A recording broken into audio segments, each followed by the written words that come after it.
அந்த சிறைத்துறையில ஒரு சிறைக்குள்ளேயே ஒரு கைதி அடிச்சே கொள்றாங்க, கொன்னதே சிறைத்துறை ஊழியர்கள் தான் சொன்ன போது ஒரு துளி ஒரு ட்விட்டர் கூட வரலைங்கிறது எவ்வளவு பெரிய அக்கிரமங்க அது. அப்புறம் நீங்க மணிக்கணக்கில் நான் பேசுறேன், 5 நிமிஷம் பேசினா கொத்து பரோட்டா போடுறாங்க, 1 மணி நேரம் போட்டா வேற பரோட்டா போடுறாங்க. எங்களுக்கு அதெல்லாம் எதுக்கு?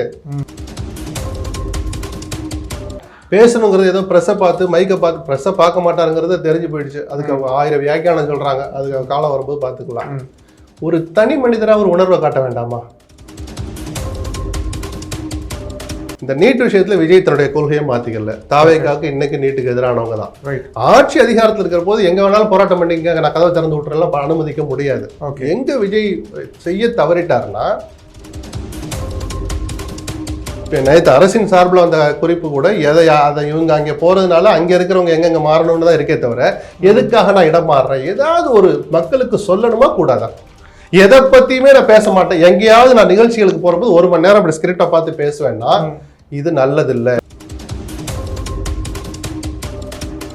ஊழலை ஒழிக்கிறேங்கிற ஒரு நல்லது செஞ்சுட்டு மீது எல்லாமே அக்கிரமம் பண்ணலாமா? நீங்க ரீல்ஸ் எடுக்கிறது என்ன அயோக்கியத்தனம் தெரியுமா? அது ஸ்கூலுக்குள்ள போய் ஆபீஸுக்குள்ள போய் இவ்வளவு கண்டிச்ச பிறகும் செக்ரட்டரியேட்டுக்குள்ள அமைச்சர் ரூம் வரைக்கும் போய் ரீல்ஸ் எடுக்கிறீங்களே, நீங்க திருந்தவே இல்லையே.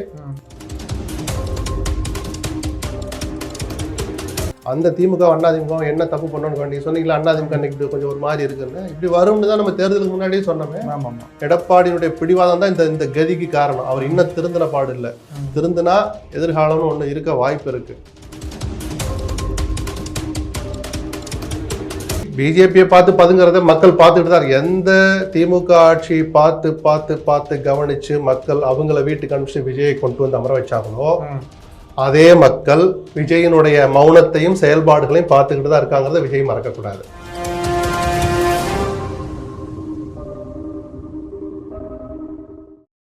செய்தி நேயர்களுக்கு வணக்கம்.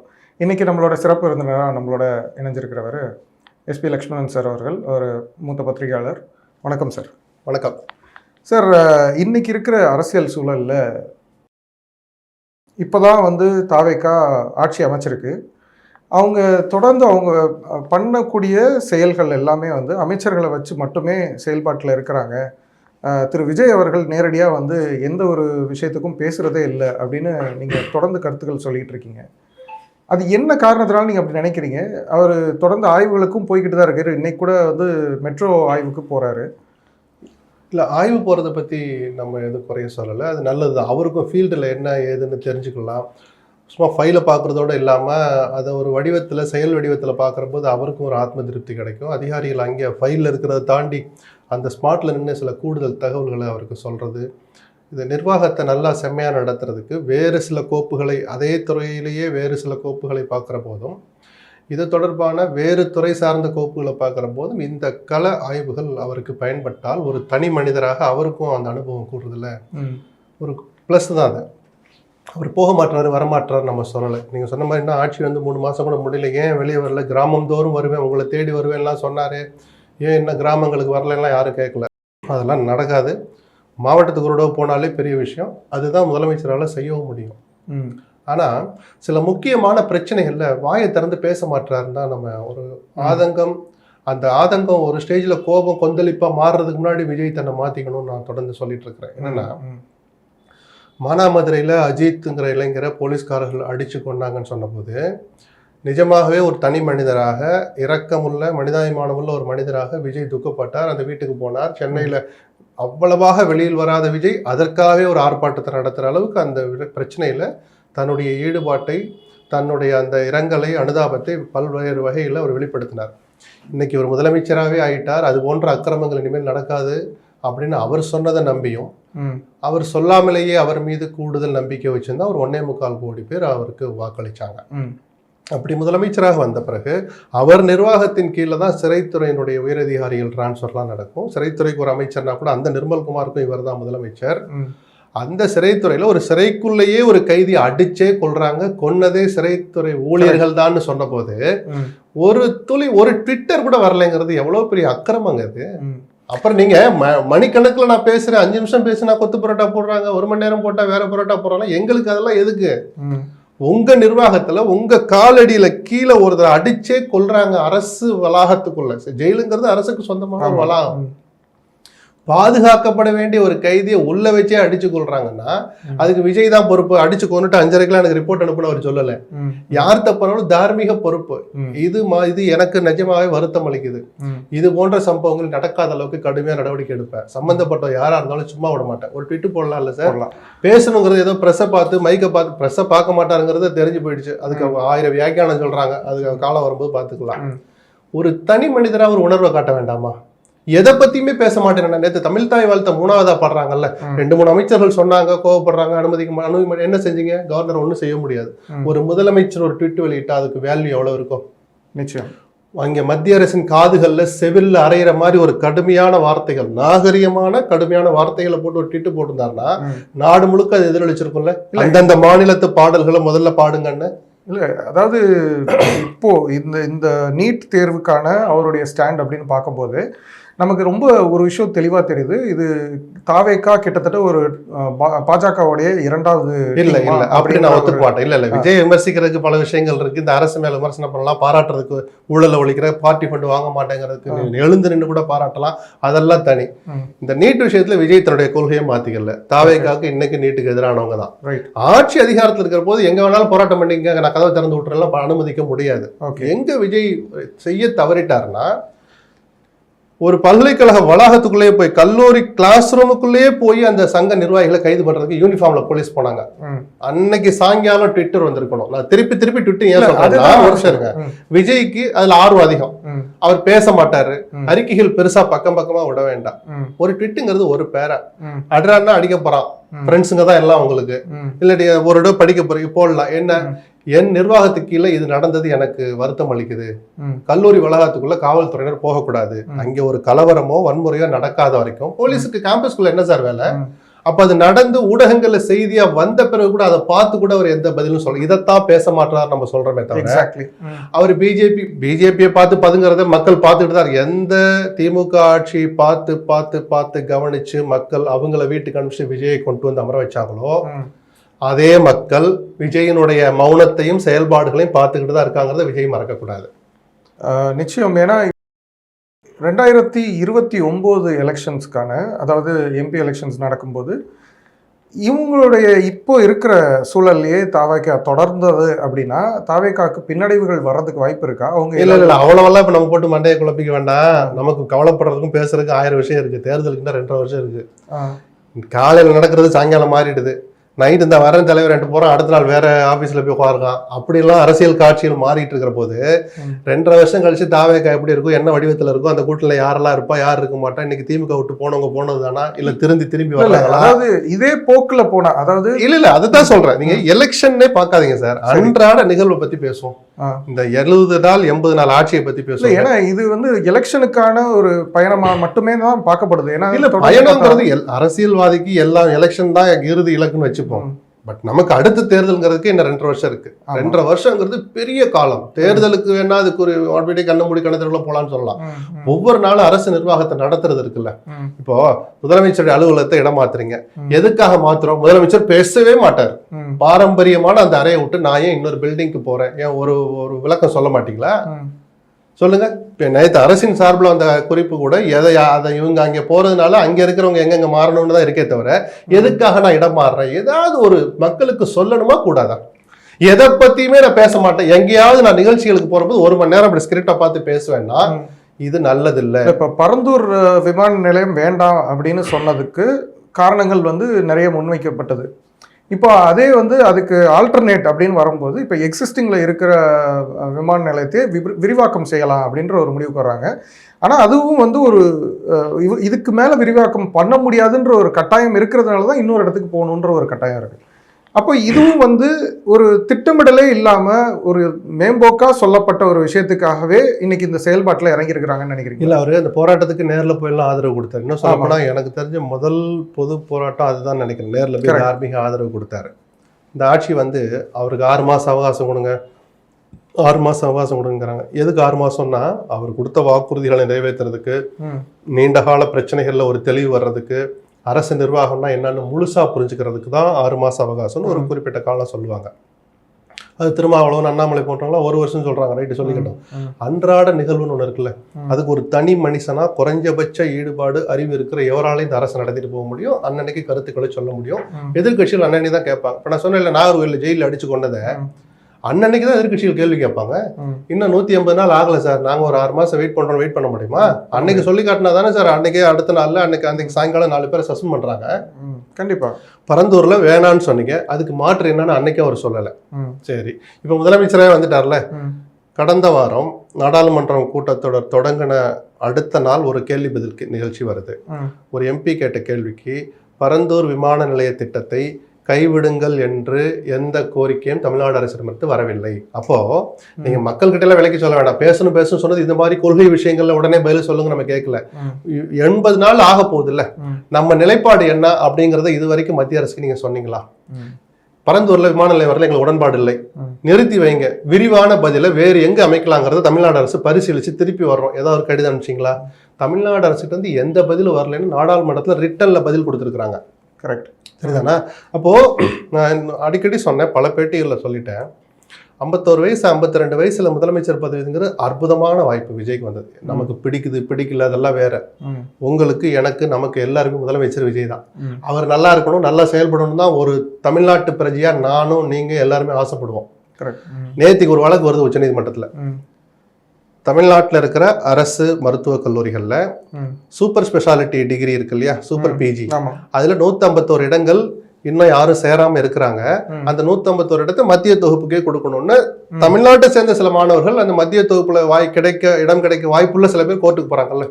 எவ்வளவு முக்கியமான இடம், 10 இடம் 20 இடம் 50 இடத்தை கூட்டுறதுக்கு ஒரு கமிட்டியை கூட்டியாந்து அதுல டாக்டர்களை படுக்க வச்சு, நோயாளிகளை படுக்க வச்சு, அப்படி எல்லாத்தையும் இருக்கிற மாதிரி காட்டுறதுக்கு நம்ம எவ்வளவு மெனக்கடுறோம். நடிக்கல, அதை செயல்படுத்துறதுக்கு எவ்வளவு கஷ்டப்படுறோம். ஒரு 50 இடத்தை கூட வாங்குறதுக்கு உண்மைதான்.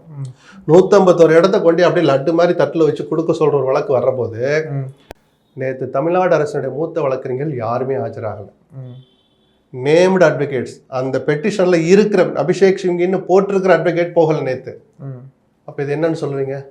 அப்போ இந்த நான் சொன்ன வயசை சொன்ன தெரியுமா, இன்னைக்கு என்ன வருது, இன்னைக்கு என்னவெல்லாம் முக்கியமான விஷயங்கள், என்ன பண்ணீங்க, இதுக்கு கடவுள் அவருக்கு கொடுத்துருக்கிற அற்புதமான வரங்க. இந்த வயசும் அந்த உற்சாகம், உழைக்கிறதுக்கான அந்த மனசு தகுதி எல்லாமே இருந்தோம். இத்தனை விஷயத்துல கோட்டை வர்றீங்க. ஆதவர்ஜுன் அன்னைக்கு என்ன சொன்னாரு, மேகதாது விஷயத்தில் இவ்வளவு திமுக சொதப்பியதுதான் காரணம். இப்ப சொல்லலாமா அந்த வார்த்தைய?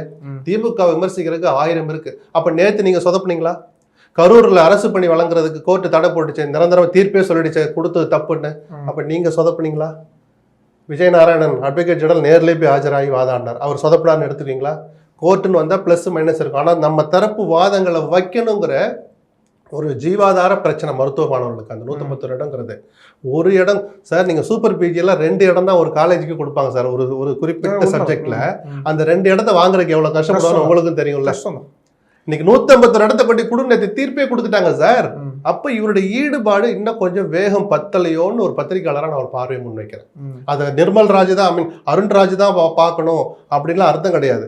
அதிகாரிகள் சொல்லணும், முதலமைச்சருடைய செயலாளர்கள், சுகாதாரத்துறைக்கு பொறுப்பு வகிக்கிற முதலமைச்சரின் செயலாளர் முதலமைச்சர் விஜய்க்கு எடுத்து சொல்லிருக்கணும், சார் இன்னைக்கு உச்சநீதிமன்றத்துல கேஸ் வருது, அருண்ராஜை கூட்டு பேசுங்க, அபிஷேக் சிங்கி வராரான்னு கேளுங்க, அவர் வரல இன்னொரு சீனியர் நிக்க வைங்க. நேத்து ஏன் இதை செய்யாம அவங்க வந்து இத பேசுறதுக்கு அவங்களுக்கு ஒரு நேரம் அவகாசம் கிடைக்குதா? எனக்கு யாருக்கு?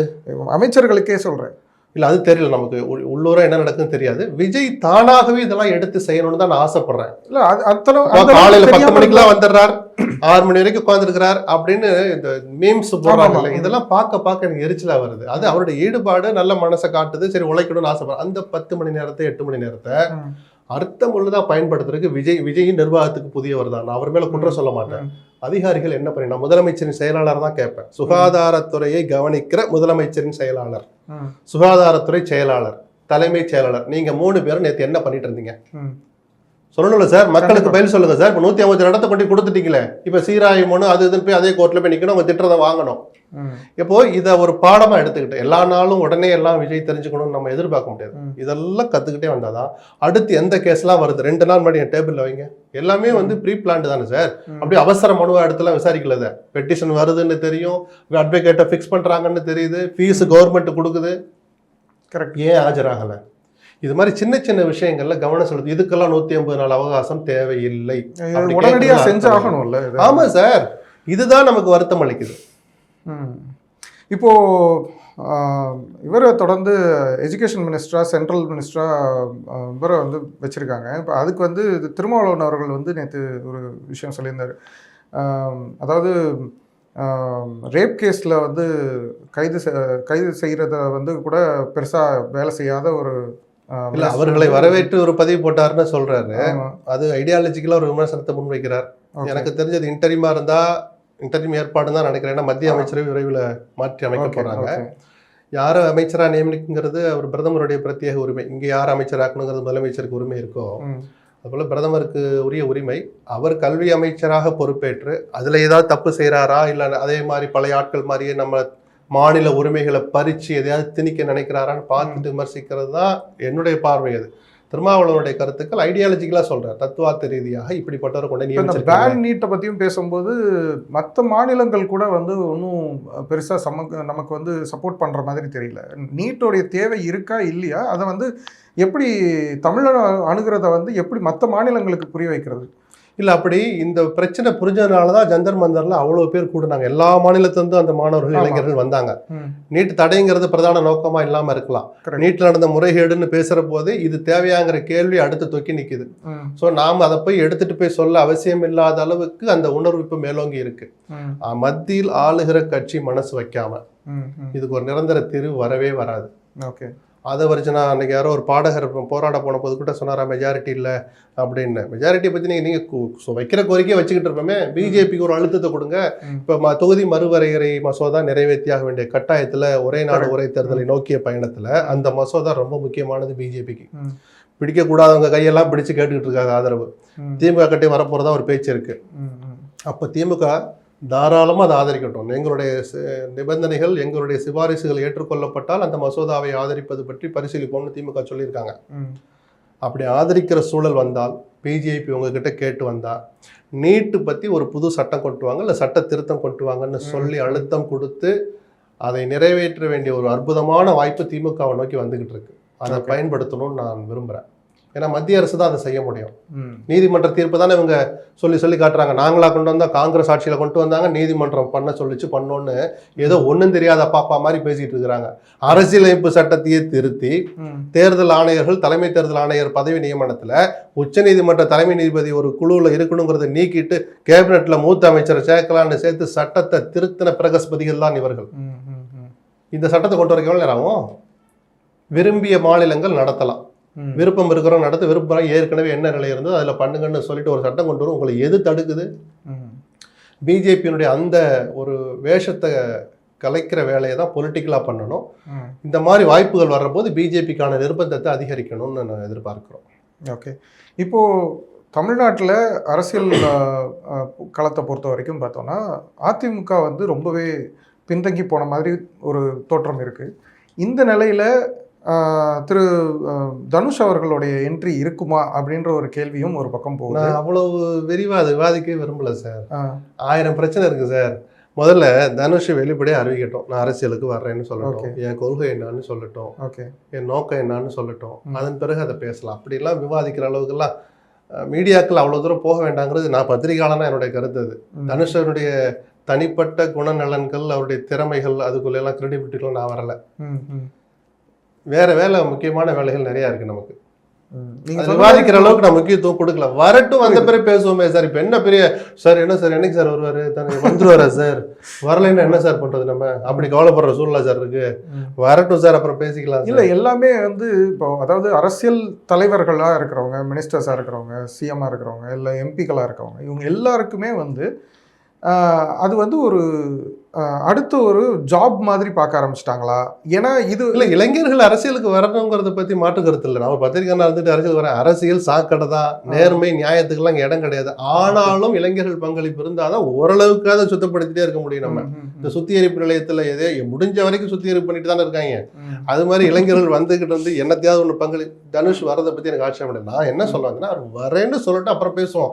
ஏதோ பெரிய தமிழ்நாட்டு அரசியலையே புரட்டி போட மாதிரி ஒரு முடிவு மாதிரிலாம் இப்போ பார்க்க வேண்டாம். அப்படி சொல்ல வரல. வரல. இது நான் எப்படி கேட்கறேன்னா, வேற வேலை இல்லாம இங்க வந்து இது ஒரு ஜாபா எடுத்துட்டு வராளான்னு கேக்குறீங்க. அந்த மாதிரி. ஆனா அப்படி பார்த்தா விஜயும் சக்சஸ்ஃபுல்லா தான், அவர் தனிப்பட்ட முறையில வருமானத்தை வச்சு பார்த்தா சக்சஸ்ஃபுல் நடிகரா தான் கடைசி வரைக்கும் இருந்தார், உச்ச நடிகரா இருந்தார். தனுஷ் இன்னைக்கு நல்ல வருமானம் பாக்குற நடிகரா தான் இருக்கிறார். சோ எதை விட்டுட்டு வேற வேலை தேடி வந்தாரலாம், நான் அவரை அந்த ஆங்கிள் பார்க்க விரும்பல. அவர் வரேன்னு சொல்லட்டும், எதுக்காக வராருன்னு சொல்லட்டும், நம்ம அப்புறம் பேசுவாங்க. தொடர்ந்து பல இடங்கள்ல நம்ம வந்து சில விஷயங்கள் பார்க்க முடியுது. அதாவது தாவேக்காவினரே வந்து சில பேர் மேல குற்றம் சாட்டிக்கிட்டே இருக்காங்க. அதாவது அவங்களுடைய கட்சியில இருக்கிற சீனியர் பீப்புளே வந்து எங்ககிட்ட இவ்வளவு காசு வாங்கியிருக்காங்க, அவ்வளவு காசு வாங்கியிருக்காங்க, 50 லட்ச ரூபா வரைக்கும் ஒருத்தட்ட வாங்கினதெல்லாம் கூட ஒரு பார்ட்டி ஃபண்ட் வாங்க மாட்டோம்னு முதலமைச்சர் சொன்னார் இல்லையா? ஆமா, அற்புதமான ஒரு முடிவு. ஆனா ஊழல் ஒளிஞ்சிடுச்சுன்னு வைகோ அப்படியே புலகாங்கிதப்பட்டார். அப்படிலாம் ரொம்ப பெருமைப்பட வேண்டாம். ஆனால் அந்த ஊழலை ஒழிக்கிற பயணத்துல முக்கியமான முதல் படியை விஜய் எடுத்து வச்சாருன்னு நான் பாராட்டலாம். ஆட்சியில் இருக்கிற அதிகாரத்தில் உச்சபட்சத்தில் இருக்கிற ஒருத்தரை எனக்கு பார்ட்டி ஃபண்ட் வேண்டாம், அதாவது ஊழலுடைய ஊற்றுக்கண் அதுதான் தொடக்க புள்ளி அப்படின்னு சொல்ற போது ஒரு ஸ்டேஜ்ல கீழே இருக்கிற அதிகாரிகள் வரைக்கும் அது ஒரு பயத்தை ஏற்படுத்தும், மந்திரிகளுக்கு பயத்தை ஏற்படுத்தும். மந்திரியை வாங்க தெரியாதுன்னா அதிகாரி கொஞ்சம் பயப்படுவான், அப்படியே தயங்குவான். அப்படியே வந்து 500 ரூபா கீழே வாங்கின ஒருத்தன் 100 ரூபாயாவது வாங்கலாமான்னு அமௌண்ட்டை குறைக்கிறான்ல, அதுதான் ஃபர்ஸ்ட் சக்சஸ். அந்த ஸ்டேஜ் வந்தாலே நான் சந்தோஷப்படுவேன். ஊழலை ஒழிக்க முடியாது, ஆனால் குறைக்க முடியும். விஜய் இன்னைக்கு எடுத்திருக்கிற அந்த முடிவால. ரைட்டு, நீங்க ஒரு ஆள் வாங்கலைன்னா அப்படியே ஊழல் இல்லைன்னு எடுத்துக்கலாமா? இன்னைக்கும் சில மந்திரிகள் வாங்க ஆரம்பிச்சிட்டாங்க. சில மந்திரி எல்லாம் சில ஃபைலை கிடப்புல போட்டு வச்சிருக்காங்க. முதலமைச்சருடைய செயலாளர்கள் எல்லா அமைச்சர்களையும் கூப்பிட்டு, உங்க அலுவலகத்துக்குள்ள அந்த ஃபைல் வந்த தேதி என்ன, வெளியில போற தேதி என்ன, உங்கள் கையொப்பமிட்ட பிறகு வெளியில் போன தேதி உள்ள வந்து அந்த ரெக்கார்டை மெயின்டைன் பண்ணுங்க, டெய்லி அல்லது வெள்ளிக்கிழமை முதலமைச்சர் அலுவலகத்துக்கு அதை அனுப்பி வைங்கன்னு சொன்னாலே பல மந்திரி துண்டகான துணியகான ஓடிடும். பண வசூலிக்க என்ன வாய்ப்புங்கிறதுக்காக கோப்புகளை நிறுத்தி வச்சிருக்கிறாங்க. எந்த அமைச்சருங்கிற வரைக்கும் எனக்கு தெரியும், முதலமைச்சர் விசாரிக்கட்டும். ஆனா இந்த பயம் ஏற்படுத்திருக்கலாம், பணம் வாங்கினா தெரிஞ்சிருமா, இதுல வாங்குறதுக்கு என்ன வழி யோசிக்கிறாங்கல்ல. விஜய்க்கு கிடைச்ச முதல் வெற்றி அதுதான். இல்ல உண்மைதான், இது அதை பாராட்டணும் சார். ஆனா அடுத்த கட்சிக்கார வாங்குறான்ல, அவனால வாங்காம இருக்க முடியாது சார். சில பேரை கட்சி விட்டு நீக்குறாங்க. பாலியல் சீண்டல், ஊழலை ஒழிக்கிறேங்கிற ஒரு நல்லது செஞ்சுட்டு மீது எல்லாமே அக்கிரமம் பண்ணலாமா? நீங்க ரீல்ஸ் எடுக்கிறது என்ன அயோக்கியத்தனம் தெரியுமா? அது ஸ்கூலுக்குள்ள போய் ஆபீஸ்களுக்குள்ள போய் இவ்வளவு கண்டிச்ச பிறகும் செக்ரட்டரியேட்டுக்குள்ள அமைச்சர் ரூம் வரைக்கும் போய் ரீல்ஸ் எடுக்கிறீங்களே, நீங்க திருந்தவே இல்லையே. ஊழலை ஒழிக்கிற இந்த கலாச்சாரத்தை சீரழிக்கிறது ஊழலை விட ஆபத்தானது. விஜய் இதுலயும் கவனம் செலுத்தினா, ஊழல் ஒழிச்சா பணம் வாங்க மாட்டேன், அடுத்தவங்க எனக்கு வேண்டாம் இப்படி சொல்றதை நிறுத்திட்டு அது ஒரு பக்கம் இருக்கட்டும். அதை தாண்டி 1000 ஆபத்துக்களை நீங்க வேடிக்கை பாக்குறீங்க, ரசிக்கிறீங்க. விஜய் ரசிக்கிறார்னு ஏன் சொல்லனா, அவர் கண்டிச்சிருந்தார். ஆனா கேபினட் மீட்டிங்ல 2 வாங்க, அவர் பாஷையில சொன்னார், 2 வாங்க வாங்கியிருந்தாருன்னா அடுத்த மந்திரிங்களுக்கு அந்த ஜனநாயகன் படம் பார்த்துட்டு அழுதாங்க. ரைட்டு, அது உணர்ச்சி. அழுததை ரீல்ஸ் எடுக்கிற அளவுக்கு அவங்க ஒரு தரந்தாழ்ந்து போயிருப்பாங்களா? இப்போ விஜய் கண்டிக்க தவறின் விளைவு தான் இன்னைக்கு அசிங்கப்பட்டாங்க எல்லாரும். அந்த நிஜமான உணர்ச்சியை கூட கிண்டல் பண்ற அளவுக்கு நம்ம பேசுறோமே சார். அமைச்சர்களுக்கு வேற வேலை இருக்கு சார். படம் பார்க்கறது சத்தமெல்லாம் பாருங்க, தப்பு கிடையாது. படம் பார்க்கறது தப்பு கிடையாது, அழுததும் தப்பு இல்லை. உங்க ஆதர்ஷ நடிகர் இனிமேல் நடிக்க மாட்டேன்னு சொல்லிக்கிறார். கடைசி படம் ஏதோ உணர்ச்சி பிரபாகத்தை பொங்கி வழிஞ்சிட்டீங்க. என்னத்துக்கு லைட்டிங் எல்லாம் போட்டு வீடியோ எடுக்கிறீங்க? இது என்ன பழக்கம்? அது விஜய் பண்ண தப்புனாலதான் இங்க வந்து நிக்குது. இவங்க அதை கண்டிக்க தவறுனால ஸ்கூல்ல சிஎம் ப்ரோக்ராம லைவ்ல காட்டுற அளவுக்கு டிவியை போட்டு அதுல ஓட்டுற அளவுக்கு ஸ்கூலை கொண்டாந்து அந்த இடத்துல சீரழிச்சு வச்சிருக்கீங்க. எல்லாரும் சொன்ன பிறகு நான் மறுபடியும் அதே தான் சொல்றேன். அதாவது இன்னைக்கு தேர்தலுடைய யுக்தியும் அதோடைய கண்டினியூட்டியுமா தான் இன்னைக்கு இருக்கிற ஆட்சி முடிஞ்சிடுச்சு. அதை பயன்படுத்தி ஆட்சிக்கு வந்துட்டீங்க. கரூர்லயுமே அவர் பேசின பேச்செல்லாம் பார்த்திருப்பீங்க. அதுலயும் வந்து என்ன செயல் திட்டங்கள் இருக்குன்றத பத்தின ஆர்வம் பேசல. திருச்சியில நன்றி சொல்ல போன போது அதுக்கு 15 நாள் முன்னாடி திருச்சிக்கு நன்றி சொல்ல போனார் தன் தொகுதி மக்களுக்கு. அதுல அவர் பேசின பேச்சை யாருமே ரசிக்கல. அவருக்கு வாக்களிச்ச 1.25 கோடி பேர்ல குறைஞ்சபட்சம் 1 கோடி பேர் முகம் சுழிச்சிருப்பாங்க. அன்னைக்கு தரம் தாழ்ந்த பேச்சு. அதுல கொஞ்சம் மாறுவார்னு பார்த்தா அது மாறாத மாதிரிதான் கரூர்லயும் பேசுறாரு. இல்ல இப்ப அதுதான் எனக்கு வந்து இப்ப என்னன்னா, ஒவ்வொருத்தருடைய பர்சனல் அஜெண்டா என்ன, இந்த அரசியல் உள் வர்றதுக்கு ஒரு பர்சனல் அஜெண்டா ஏதாவது இருக்கான்ற ஒரு கேள்வியை வந்து இன்னைக்கு வருது. நிறைய ஒரு நம்பிக்கை இழக்கக்கூடிய ஒரு சூழல் நம்ம பார்த்துக்கிட்டே இருக்கிறோம். மக்களுடைய மனோநிலையும் மாறிக்கிட்டே இருக்கு. இது எந்த விதத்துல கொண்டு போய் போடும், எங்க போகுதுங்கிறத விட இளைஞர்கள் எல்லாத்தையும் கவனிக்கணும்னு நான் வேண்டிக்குவேன். வேற வழியே இல்லை. கடவுள் தான், நான் கடவுள் நம்பிக்கை உள்ளவன், ஜாதகத்துல நம்பிக்கை உண்டு. நம்ம ஜாதகம் நல்லா இருந்தா நம்ம நல்லா இருக்கணும்னு கடவுளை வேண்டிக்க வேண்டியதுதான். இளைஞர்கள் எல்லாத்தையும் கவனிக்கணும். சரி, நம்ம ஒரு வேகத்துல ஓட்டு போட்டோம் வச்சோம், அவர் எப்படி செயல்படுறாரு, அவர் என்ன, விஜய் அண்ணா என்ன பண்ணாலும் நல்லாதான் இருக்கும் அப்படி சொல்லாதீங்க. விஜய் அண்ணாவும் தவறு செய்யறவர் தான், அவரும் மனுஷர் தான். தவறு பண்ணணும், பண்ணுனது தப்புன்னு அவர் உணரணும். அப்பதான் அவர் நல்ல நிர்வாகியா மிளிர முடியும் எதிர்காலத்துல.